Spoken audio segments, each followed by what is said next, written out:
Il est 9h30 du matin, le 2 mai 86. La route est sèche, la poussière danse dans l'air. La Lancia Delta S4 numéro 4 surgit à 170 km/h et en un millième de seconde, elle disparaît dans les flammes. Ce jour-là, Henri Toivonen, 29 ans, champion prodige du rallye, trouve la mort au volant de la voiture la plus dangereuse de sa génération. Mais avant ce drame, il y avait une promesse, un rêve d'ingénieur fou, une voiture conçue sans limite, sans pitié, sans compromis. Tout commence en Italie, dans les locaux de Lancia, à Turin. L'année 1983 est le moment où la marque italienne est sur le point de tout perdre. Jusqu'alors reine des rallyes avec la Lancia 037, Lancia vient de se faire écraser par une révolution venue du Nord, le Audi Quattro. Pour la première fois dans l'histoire du WRC, une voiture avec transmission intégrale remporte tout.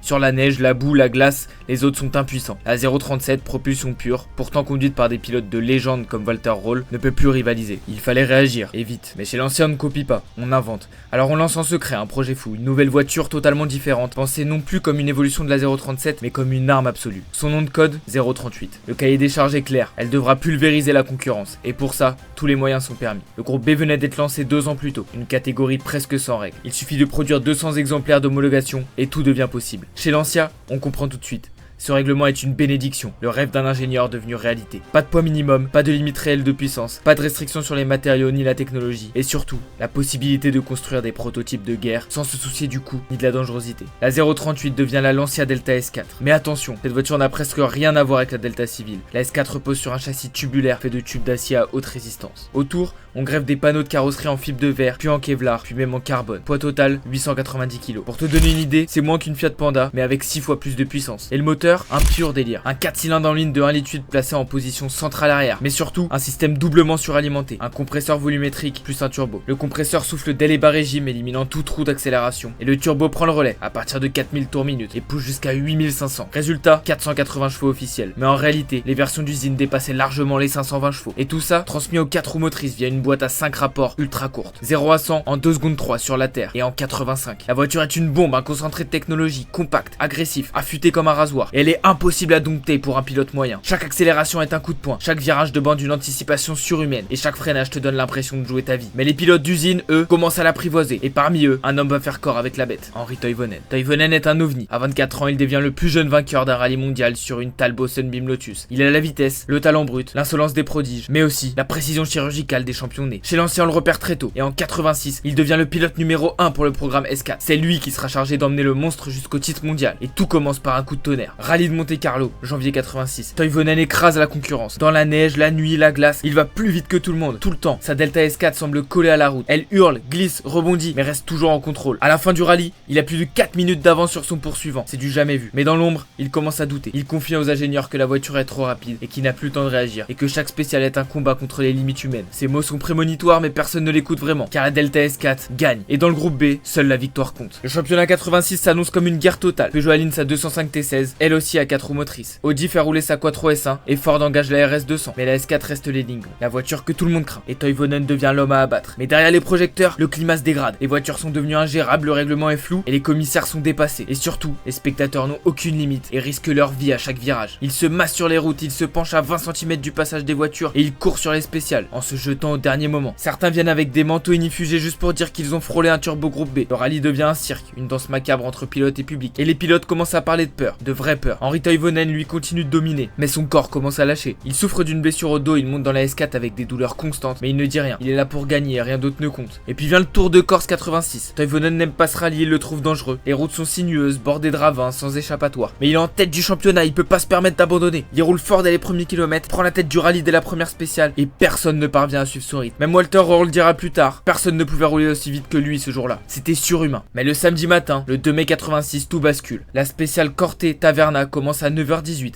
une spéciale longue, sinueuse, technique. Toivonen et son copilote Cresto s'élancent dans la Delta S4. Et malheureusement, ils ne sortiront jamais de cette spéciale. Vers 9h30 dans un virage, la voiture quitte la route. Elle dévale un talus de plusieurs mètres et vient percuter un arbre. Le choc déclenche instantanément une explosion, les réservoirs explosent. La voiture est engloutie par les flammes en quelques secondes. Et quand les secours arrivent, il ne reste plus rien, le châssis a fondu, les corps sont méconnaissables et la Delta S4 est devenue un tombeau. Quand la nouvelle tombe, le silence s'abat sur le paddock. Henri Toivonen Sergio Cresto, tous deux morts à leur Delta S4. Le monde du rallye est sous le choc. Un mois plus tôt, la S1 de Joaquim Santos était sortie de la route au Portugal. Résultat, 3 spectateurs tués, 30 blessés. Mais les instances avaient continué malgré tout. Les constructeurs aussi. La machine ne s'était pas arrêtée. Là, c'est plus tenable. Henri Toivonen, le plus rapide de tous, vient de mourir dans une voiture d'usine, à 29 ans. Et c'est la S4 qui est désignée coupable. Car au fond, tout le monde le savait, c'était plus du sport. C'était devenu une course contre la mort. Et les voitures du groupe B, ces machines extraordinaires, étaient allées trop loin. Trop puissantes, trop légères, trop nerveuses, mais aussi trop instables. La Lancia Delta S4 en particulier avait atteint un point de non-retour. Son système compresseur turbo, aussi génial soit-il, la rendait imprévisible. La puissance arrivait d'un coup,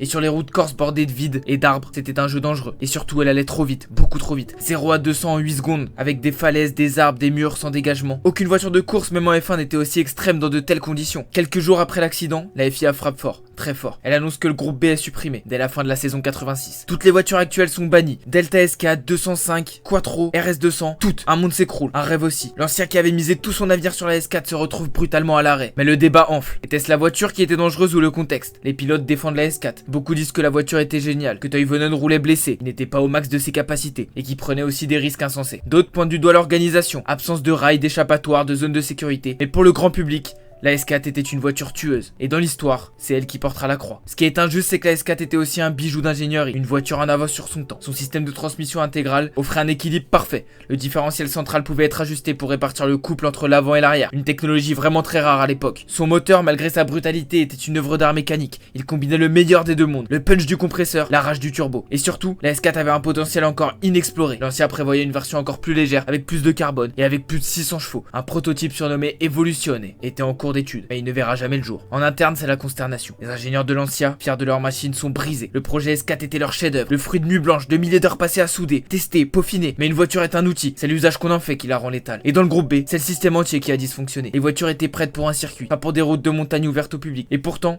c'est dans ces conditions qu'on leur demandait de rouler. À bloc, sans visibilité, sans marge. La mort de Toivonen ne signe pas seulement la fin d'un pilote, elle marque la fin d'une époque. Le groupe B avait duré 4 ans, mais il avait tout changé. Jamais plus le rallye ne connaîtra un tel niveau de folie technique et un tel niveau de folie des pilotes. Et parmi toutes les voitures qui ont marqué cette ère, la S4 reste la plus mystérieuse, la plus rare, la plus dangereuse, mais aussi la plus fascinante. Et aujourd'hui, il reste moins de 10 exemplaires d'origine de la S4. Des voitures de musée ou de collection privée. Certaines valent plusieurs millions d'euros. Personne ne les utilise. Trop puissantes, trop complexes et trop chargées d'histoire. Mais malgré ça, la légende perdure, car la S4 est plus qu'une voiture. C'est un symbole. La symbole d'une époque où la technologie avançait plus vite que la raison et où les constructeurs rêvaient sans limite. Les ingénieurs pouvaient créer des monstres et les pilotes jouaient leur vie à chaque virage. Toivonen a donné sa vie dans cette voiture, mais son nom et celui de la S4 resteront gravés dans l'histoire à jamais. Après l'arrêt du groupe B, l'ancien tente de rebondir avec la Delta HF intégrale, dans le nouveau groupe A. Une voiture plus sage, basée sur la vraie Delta de série. Moins puissante, plus lourde, plus fiable. Mais malgré cela, elle devient une icône. 6 titres consécutifs d'affilée, entre 87 et 92. Un record encore inégalé. Mais rien de tout ça n'aurait été possible sans la S4. Car c'est la S4 qui a tout apporté. Son système de transmission intégrale est repris, simplifié, fiabilisé. Sa géométrie est étudiée, copiée, perfectionnée. Et sa philosophie inspire une nouvelle génération d'ingénieurs. Le concept de voiture compacte, 4 roues motrices, moteur turbo, devient un standard. Subaru le reprend, Toyota aussi, Mitsubishi avec l'Evo et Ford avec la Escort Cosworth. En réalité, le rallye moderne est né dans le feu de la S4, mais ce n'est pas tout. En coulisses, les constructeurs s'arrachent les plans, les données, les idées. Les ingénieurs ayant travaillé sur la S4 sont recrutés ailleurs. Certains partent chez Ferrari, d'autres chez Maserati, certains même en Formule 1. Et l'influence de la S4, subtile mais réelle, va se glisser dans des voitures de route très spéciales. Un exemple que vous connaissez tous, la Bugatti EB110. Oui, la supercar française des années 90. Elle aussi utilise un moteur suralimenté complexe, placé en position centrale. Elle aussi possède une transmission intégrale. Et elle aussi est extrêmement en avance sur son temps. Plus tard encore, la S4 Stradale, version homologuée pour la route, devient une légende. Seulement 200 exemplaires ont été produits, tous pour respecter le règlement du groupe B. Mais chacun d'eux est une relique. Car malgré les apparences, la Stradale n'est pas une voiture de tous les jours. Elle garde l'ADN de la bête, le châssis tubulaire, et cette brutalité mécanique unique. Sur route ouverte, c'est un cauchemar à conduire. Mais c'est aussi une expérience unique. Aujourd'hui, la S4 Stradale s'échange à plus d'1 million d'euros, parfois plus. Mais personne ne les vend, personne ne les utilise vraiment. Parce que c'est pas une voiture pour rouler, c'est une voiture pour regarder, pour admirer. Un morceau de l'histoire, une relique d'un monde qui n'existe plus. Mais la S4 n'a pas seulement marqué les ingénieurs, elle a marqué les pilotes, pas seulement ceux qui l'ont conduite. Colin McRae, Tommy McKinnon, Sébastien Loeb, tous ont grandi en regardant ces machines détruire les spéciales. Tous ont vu la S4 comme l'incarnation ultime de la folie du rallye. Et tous en ont gardé un respect immense. Même dans les jeux vidéo, la S4 est devenue une icône. Dans Colin McRae Rally, Gran Turismo, Dirt, Forza, c'est la voiture qui fait peur. Celle qui glisse sans prévenir, qui part en tête à queue à la moindre erreur, mais qui, quand on la maîtrise, te donne des frissons que nul autre ne peut égaler. Elle est toujours là dans le cœur des fans, dans les réplicants Lego, dans les modélisations 3D, dans les murs des garages, parce qu'elle représente l'essence pure du rallye. Elle représente la passion automobile à son paroxysme. Et puis il y a la peur que cette époque revienne, la peur de refaire les mêmes erreurs. C'est pour ça que depuis 86, toutes les révolutions techniques dans les sports auto sont encadrées. Chaque innovation est testée, limitée, encadrée. Mais dans le groupe B, c'était la jungle. Et la S4, le fauve en liberté. Les ingénieurs qui l'ont conçu ne s'en excuseront jamais, parce qu'ils ont fait ce qu'on leur avait demandé. Repousser les limites, créer la meilleure voiture possible, et gagner à tout prix. Mais la leçon, elle, restera gravée. Et aujourd'hui encore, les cours de design automobile dans les écoles d'ingénierie, on parle de la S4. Et pas comme un échec. Aujourd'hui, les jeunes passionnés ne l'ont jamais vu rouler. Ils ne connaissent ni l'odeur, ni le hurlement de son moteur à compresseur, ni les flammes à l'échappement quand elle est rétrogradée. Mais ils la respectent parce qu'ils savent. Ils savent que la Lancia Delta S4, c'est pas juste une voiture. C'est une balafre dans l'histoire du sport automobile. Une révolution. Une cicatrice que le rallye n'a jamais refermée. Sur YouTube, les extraits sont rares, flous, parfois tremblants. Mais ils dégagent quelque chose que même la UK d'aujourd'hui n'a pas. De la tension, de la rage, de la peur. Il y a quelque chose d'inconfortable dans cette voiture. Parce qu'elle te renvoie à ta propre mortalité. Elle te montre ce qui se passe quand l'homme court plus vite que sa propre conscience. Quand la technologie dépasse l'humain. Et quand l'orgueil devient plus fort que la peur. Et c'est pour ça qu'elle fascine. Dans un monde où tout est devenu calculé, sécurisé, automatisé. La S4 est un rappel brutal que l'émotion naît souvent du risque. Toivonen ne voulait pas mourir, il avait des rêves, une famille, des ambitions. Il disait lui-même, on va trop vite, ces voitures sont dangereuses, mais si on ralentit, on perd. Alors, il continuait, jusqu'à ce qu'un arbre mette fin à la course. Son copilote, Sergio Cresto, est souvent oublié dans cette histoire, mais lui aussi a donné sa vie dans cette voiture, et lui aussi mérite qu'on se souvienne. Parce qu'un copilote, c'est plus qu'un GPS humain, c'est un frère, un guide dans l'enfer du bitume. Et ce jour-là, ils sont partis ensemble. Dans le musée de Lancia à Turin, il n'y a pas de Delta S4 exposé. De temps en temps, lors d'événements très privés, certains collectionneurs la réveillent, la font démarrer, juste pour entendre, pour se souvenir. Tu peux aimer ou détester la S4, tu peux la trouver folle, dangereuse, irresponsable, mais tu peux pas l'ignorer. Elle fait partie de ces rares créations humaines qui laissent une empreinte, pas seulement sur la route, mais dans les esprits. Alors oui, elle n'a couru qu'un an, oui elle a été bannie, oui elle a tué, mais elle a aussi inspiré des générations entières de pilotes, d'ingénieurs, de passionnés, et elle a fait avancer la mécanique, elle a fait avancer le sport automobile à sa manière. Et aujourd'hui, plus que jamais, elle symbolise le prix à payer quand on va trop loin, mais aussi ce qu'on peut créer quand on ose. Et en 2025, le monde de l'automobile est fait de silence, de moteurs électriques, de lignes épurées, de logiciels, de régulateurs, d'algorithmes, mais parfois, dans le fond d'un parking ou dans un vieux garage, la S4 rugit encore et rappelle à tous ce que fut la course et le sport automobile.